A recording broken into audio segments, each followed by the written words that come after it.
What's good, everybody out there in podcast world and podcast land? Welcome to the Cheat True Podcast with your boy Justin J. Will, whatever you want to call me.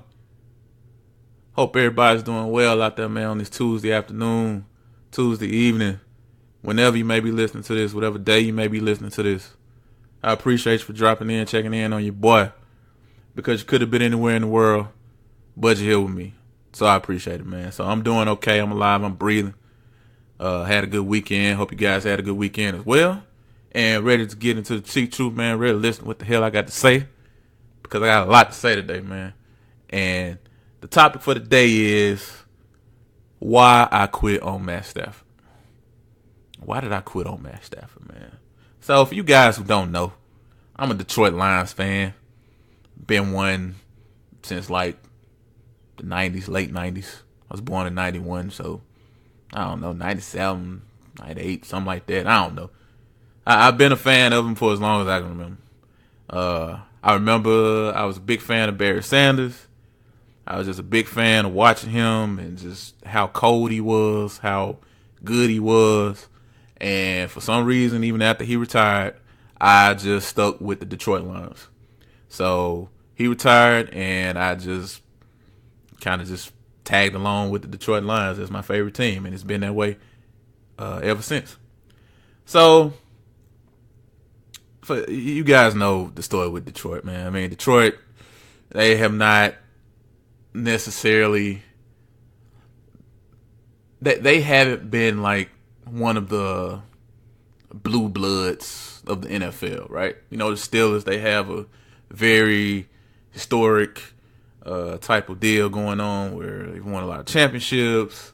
The Patriots, you look at the Cowboys, the 49ers, like, we are definitely not in that tier when it comes to NFL teams, for sure. We are not in that realm at all.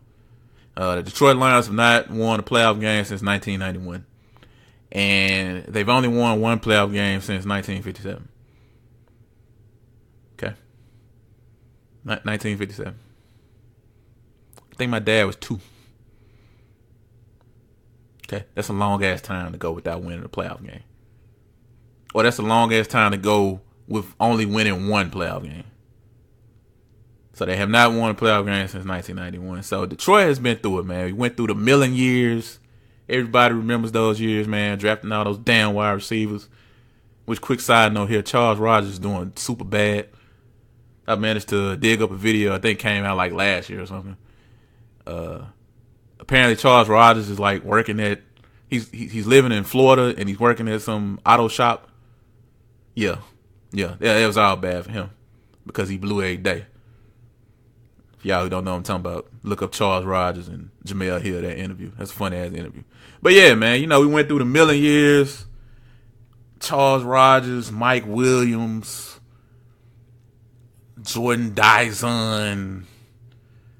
I mean, I'm trying to think, man. I don't think any guys, the chairless, I don't think any of Millen's draft picks are currently in the league anymore. I think the last one was guys, the chairless. I'm trying to see, man. I think it may be one guy. It may be one other person. I can't think of their name right now. But besides that, everybody else is out the league. Yeah, everybody else is out the league. The Sean Rogers of the world, the Mike Williams of the world, the Charles Rogers of the world. I mean, Matt Millen was just terrible. He set the franchise back a long time. I mean, he set the Lions back. Point blank, period. I mean, Matt Millen was terrible. I mean, the Lions would have had a better shot of me going up there or trying to play GM for a day or a season. I could have produced on the same level as Matt Millen probably. He probably could have produced on a better level than Matt Millen just picking names out of damn hat. So you had the Millen years, man. You got fired in 08. 0-16 season. The defeated season, as I like to call it. Went 0-16, did not win a game. That team was terrible. You had Dan Orlovsky, who actually ran out the back of the end zone on his own for a safety. I think it was against the Vikings. But regardless, it was just terrible, man. It was a terrible ass season. I mean, Dan Orlovsky.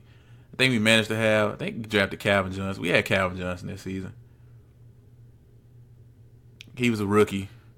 I mean, I can't even remember some of those guys on that team. Rod Marinelli was the head coach, and it was just terrible, man. 0-16. So you go 0-16, and then 2009 happens, and what do you know? Matt Stafford.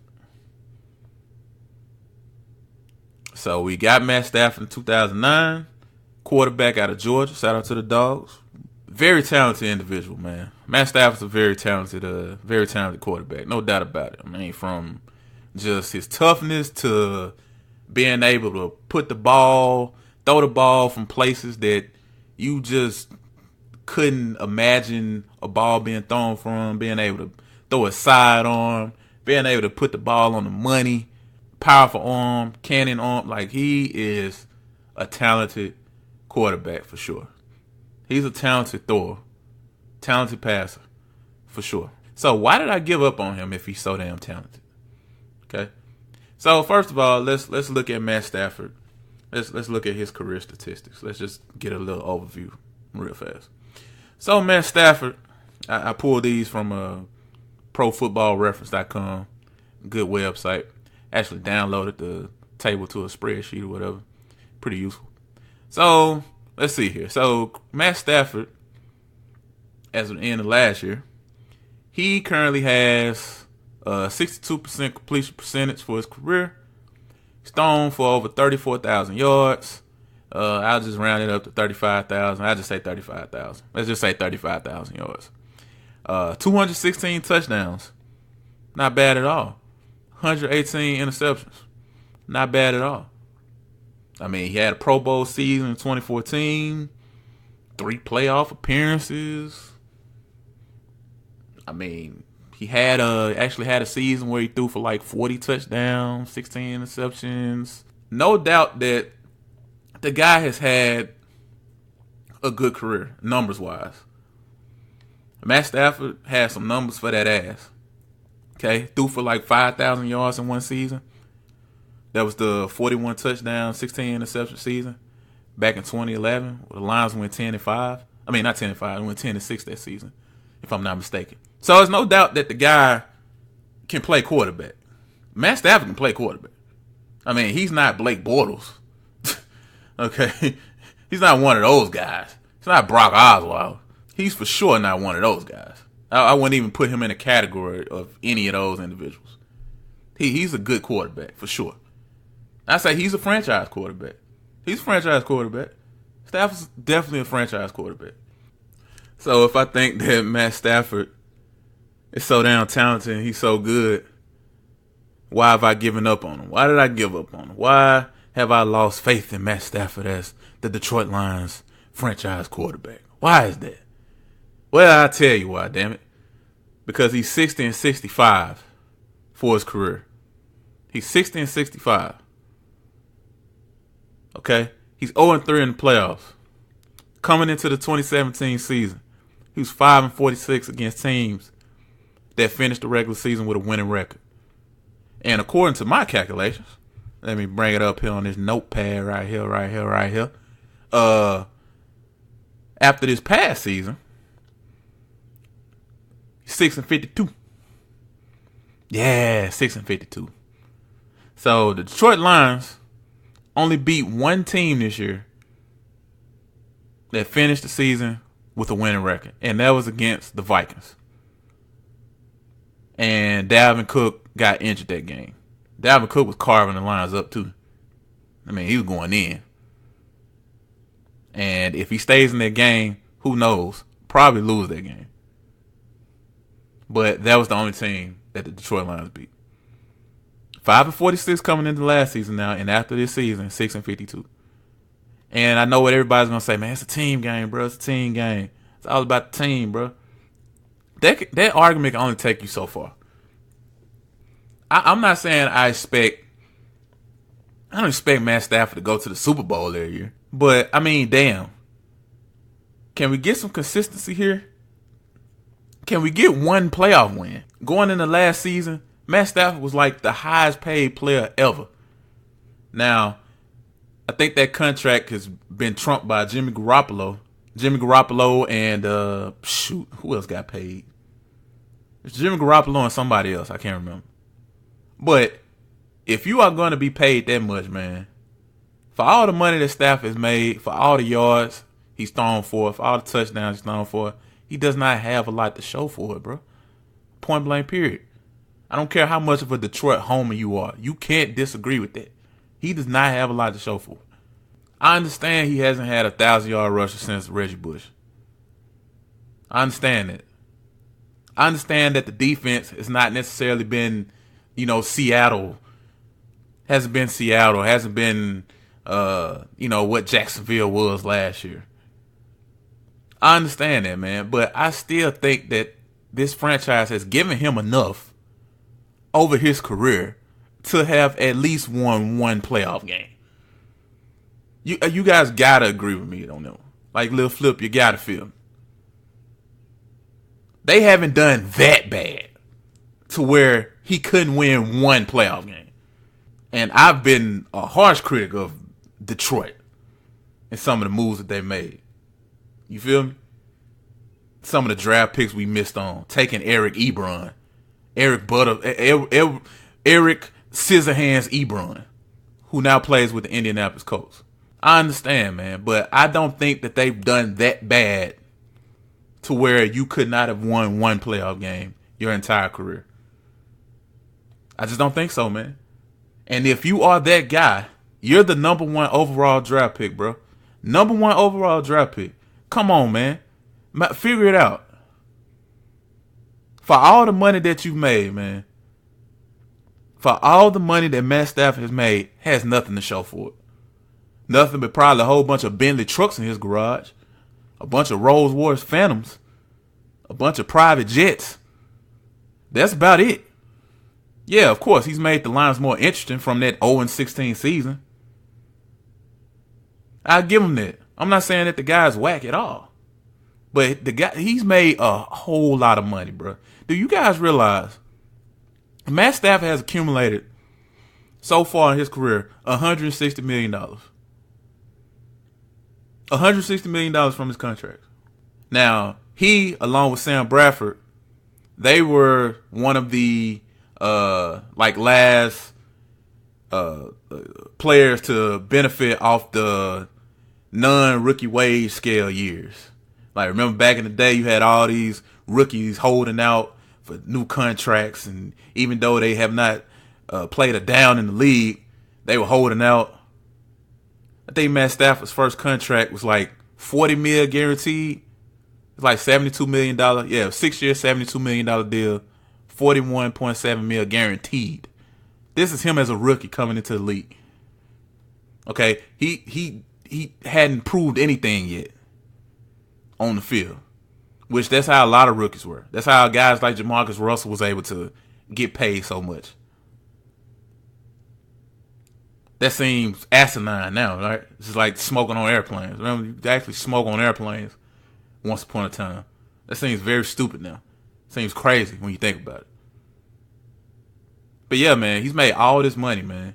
He's made in excess of over $160 million. If he plays out the rest of his contract, which he just got a new extension last year, which was, 5-year, $135 million contract, $92 million guaranteed, he will earn over $250 million. He plays out the rest of that contract, which he probably will, gets the rest of that money, over $250 million, bro. Over $250. That's Peyton Manning money. Peyton Manning earned over like $250 million. Or right at $250 million for his career. And he's one of the best quarterbacks to ever put on a helmet. 2 Super Bowl championships. Multiple winning seasons. Not the best playoff quarterback, but way better than Matt Stafford could ever be. So that's what I'm saying, man. You getting paid all this damn money, bro. Figure it out, man. Figure it out. You're the trigger man. You are the trigger man. Why can everybody else do it but you can't? Why is it always an excuse with Stafford, man? And I used to be one of those guys. I did. I used to always defend him. Man. But come on, after a while, bro, it's like you have to stand for something, dog. You just gonna rack up all these yards, and that's great. That's great, man. Rack up all the yards you want to. No playoff victories. And the only reason why we made the playoffs last year, going 9-7, was because the Redskins choked the last game away. They actually controlled their own destiny. If they would have won that game, we wouldn't even made the playoffs. And we proceeded to lose against Seattle. I'm just saying, man, why can't it be? Why can't you elevate the team in such a way to where things improve, to where the record improves, man? That's all I'm saying. If you are that guy, if you're the number 1 overall pick, if you're so damn good, why don't you have any playoff wins? You don't have one. You don't have one, dog. Not one. You've made all this money. The Detroit Lions are basically giving Matt Stafford all this money, bro, for 79 seasons to go 9-7. To just maybe be competitive. I don't want to hear nothing about all these fourth quarter comebacks. Fourth quarter comebacks against what? Bad teams? That's even worse. Look, I'm not saying he's not talented, man. I'm not saying he's not good. I'm not saying he's not a franchise quarterback. I'm just saying, man, damn. Can we get one playoff victory? One. Rise, elevate. People want to talk about roster this, roster that, defense this, running game that. You know who else that never had a running game? Andrew Luck. Andrew Luck came into the league, bro, 2012 and instantly turned around the Indianapolis Colts. Instantly. They were 2-14 the year before. 3 straight 11-5 seasons. In the last 2 seasons, he's been getting hurt. They'll be way better this year. You want to know why? Because they got Andrew Luck. Not because they got an excellent roster. No. I don't know if we can say that the Colts have had an excellent roster for the last, since Andrew Luck has been there. 6 years? 5-6 years? I don't think we can say that. I think if you put the Colts roster from 2012 to now up against the Detroit Lions, you will not see that big of a difference. But there is one difference. Andrew Luck. And this is coming from somebody who's not an Andrew Luck fan. I mean, I'm not necessarily an Andrew Luck hater, but I always thought that Andrew Luck was a little overrated. Andrew Luck has some of the same issues. Now, you can start making the argument, he plays in a less competitive conference or whatever. Okay. Whatever. I guess maybe you can make that argument. I'm just saying, man, the bottom line is I got a guy over here, okay, who came into a 2-14 franchise and instantly turned them around for 3 straight years. 11-5. 11-5 for 3 straight years. And every year got further into the playoffs. Has playoff victories. Has some big game victories. Remember that game against Denver? I think it's 2014. Beat Denver. That was when Peyton Manning was still Peyton Manning. That's when Peyton Manning could actually throw the ball. Denver was good that year. I think they finished like 12-4. They were really good. Tough playoff game. Beat them. Stafford does not have anything like that. He does not have a signature victory like that. Over a good team, over a good playoff team, man. Time and time again, coming up short. And if you want to lump in the Detroit Lions as far as like the team, okay, go ahead. I'm just saying he's the trigger man. I feel like you getting paid all that money, dog, figure it out. You give LeBron James all that money, bro, figure it out. Do something. Come on. Win a game that we're not supposed to win. Beat Seattle last year. You had a chance to make a statement last year against Pittsburgh, that Sunday night game. What happened? You wet the bed. He threw for I think Stafford threw for like 400 yards. Couldn't get the ball into the end zone. 0 touchdowns. This is your chance on a Sunday night. Okay? Sunday night football against Pittsburgh. Ben Roethlisberger. Make a statement.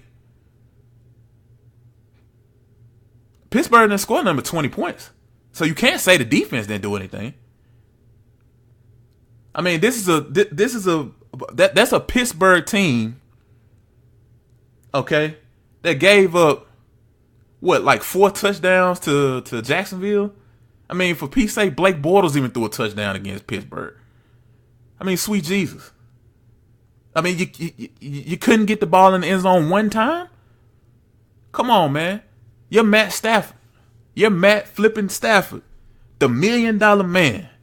And you can't score 1 touchdown against the Pittsburgh Steelers. You can't get the ball in the end zone once. You can't throw 1 touchdown. Come on, man. I'm just saying, man. That's the type of stuff I'm talking about. When it comes to good competition, don't show up. He does not show up, man. Come on.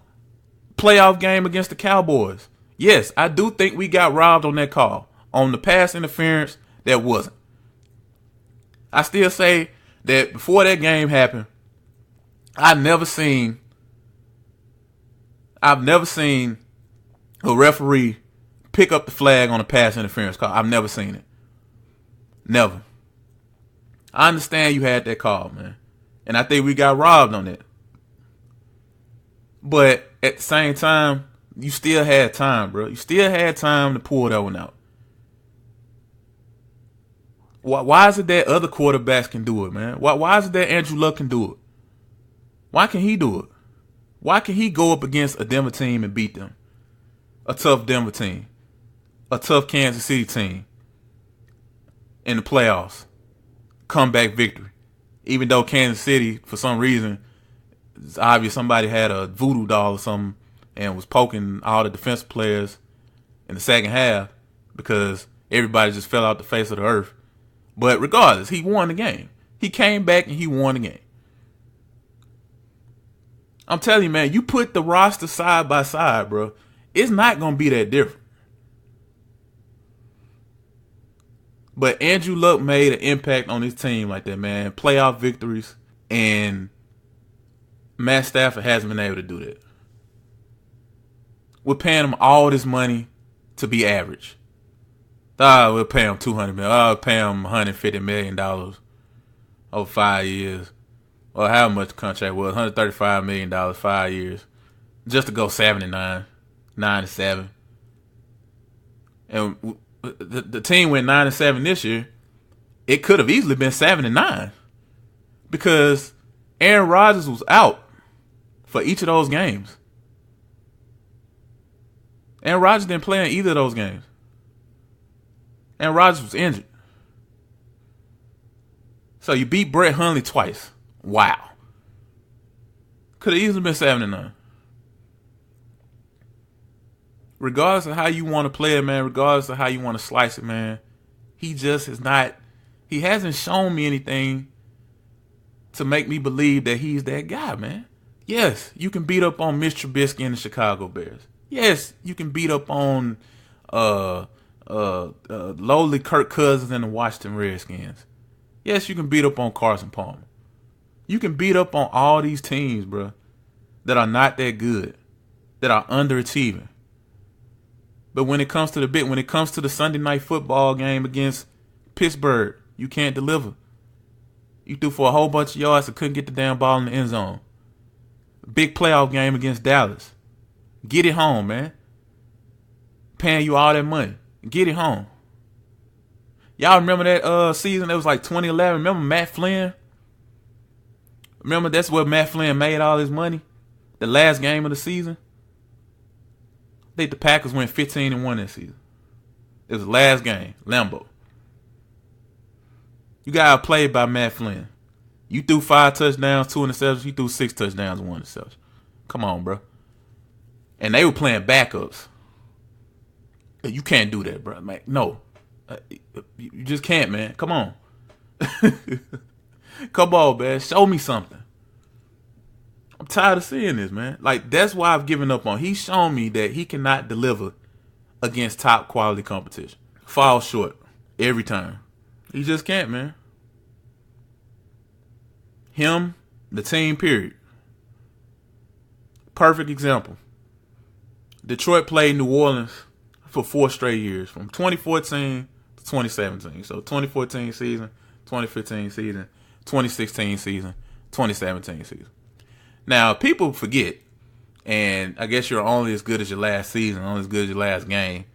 New Orleans was going through it for a few years down there, man. Like, people were talking about firing Sean Payton, trading him to the Colts, and this, that, and the third, and trading Drew Brees. I mean, they were going through it. So from 2014 to 2016, the Saints finished with a 79 record. And we played them all 3 of those years, okay? So this was the score, okay? These were the scores for all 3 of those years. Detroit versus New Orleans. 2014, beat them 24 to 23. 2015, beat them 35 to 27. 2016, beat them 28 to 13. Now, last year, we played them again. Saints went 11-5 last year. They were way better. They got better. What do y'all think happened? We lost 52-38. And for anybody who paid attention to that game, watched that game was not that close. Oh, it was not that close at all. That's one of those cases where the team's beating up on you so bad you end up scoring a bunch of garbage points at the end and just make it look close. That game was not that close. The Saints were in control of that game from the get-go. That's what I'm talking about. 7-9 for 3 straight seasons, you beat them. Oh, all of a sudden at 11-5, you get trounced. That's the type of stuff I'm talking about. I do not trust Matt Stafford to go into a hostile environment, to go into Pittsburgh against Ben Roethlisberger, or to go into New England against Tom Brady, which are tough games for anybody. I don't care who it is. But I just don't trust him to go into a tough playoff game. I'm just going to say a playoff game against a worthy opponent like an Atlanta team like that, a Dallas. I don't trust him to go in there and get it done, man. I just don't. He's not showing me that he can get those type of games home. You can holler about team all you want to, but I don't think that they've been that bad to where he couldn't win one playoff game. I don't think that they've been that bad. I don't think that the moves have been that horrible. I don't think that the team around him has been that bad.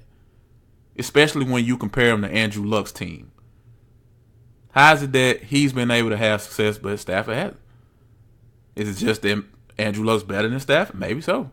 But I look at them, and they are in similar situations. But he came right in and turned the team around, took the team to the playoffs for 3 straight years. For 3 straight years. Went to the playoffs. He'll be back this year. He's recovering from the injury. I got to imagine that they'll probably be right in the thick of things at the end. Not necessarily toward the end of like the playoffs or anything of that nature. I'm saying toward the end of the season. They'll be better than what they were last year. But Detroit's paying Matt Stafford all this damn money just to go 7-9, just to go 8-8, just to go 9-7, just to win one game out the entire season against a team who finished the season with a winning record. It doesn't make any sense, man. That's what made me give up on him. Just seeing it week in, week out, year in, year out. I'm like, dude, yeah, you can you produce against bad competition. But when it comes to those crucial games, when it comes to those tough games, those playoff games, man, you can't do anything. Why can't it be, oh man, he willed his team to a win? Especially for all the money that he's getting paid, man. Why is it that other quarterbacks can do it, but you can't? Think about it. What other quarterback is making that amount of money besides, what, Derek Carr, and Jimmy Garoppolo. Think about the top quarterbacks, man, that's getting paid, or that have gotten paid in the past. How many of them have gotten the money that Stafford has gotten without having something to show for it? Without having wins and losses to show for it? I can't think of any. Not that type of money. So, I don't know, man. I don't know what to say about Stafford, man. I mean, I'm not a hater by any stretch of the imagination. I hope he does well. If he can loan me $5 million, that'll be great. Because it ain't going to hurt him. It ain't going to hurt him at all. He loaned me $5 million, I'll take back everything I ever said about Matt Stafford. He definitely got it. He got that check. He got that bag, as the kids say. And I hope he does well this season. I think he'll do well. I mean, Jim Caldwell coming in definitely calmed him down. Jim Bob Cooter, offensive coordinator, definitely calmed him down. He got better. Got less erratic. I give him that. But, man, I need for you to, like, really start winning some games. I need for you to start winning some games, dog. I need for it to translate. If you can throw for all those yards and throw for those touchdowns, why can't it translate into wins? Come on, score a touchdown against Pittsburgh. Come on, beat a tough Baltimore team. Come on, man, do it. You getting paid that much. You're the franchise quarterback. And I get that the whole thing about having a losing record against teams that finish with winning records. Hey, I'm pretty sure that other quarterbacks have a losing record too. But it's not 6-50. It's not 6-52. It's not 6-52. I'm just saying, man, can you do better than that? For the money you're getting paid, you're not showing it, man. You're not showing it. That's all I'm saying. So, I'm out on Stafford. I hope he does well, but I have no confidence whatsoever that the Detroit Lions will get past 9-7, 10-6, and there'll be a first round exit from the playoffs. That's just my thoughts. That's the way I look at it. I just don't think I have no confidence in Stafford whatsoever. Until he proves me otherwise, I will continue to say this, and that's the way that I've felt for the last 2 years. I finally gave in. I just finally gave in. I honestly wouldn't have cared if we traded him. I mean, we're just on a 5-year revolving door, just 5-year cycle, revolving cycle of averageness. Paying them to be average. That's it. That's all we're doing. Just paying them to be average. So, anyway, man, that's the Cheat Truth for the day. Any Detroit Lions fans out there, man, who want to debate this, leave a comment, follow the Twitter page.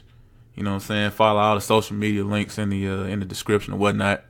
And let's get the conversation going. So those are my thoughts and opinions. And I hope you guys enjoyed and have a good day. And I will talk to you guys on Friday. Peace.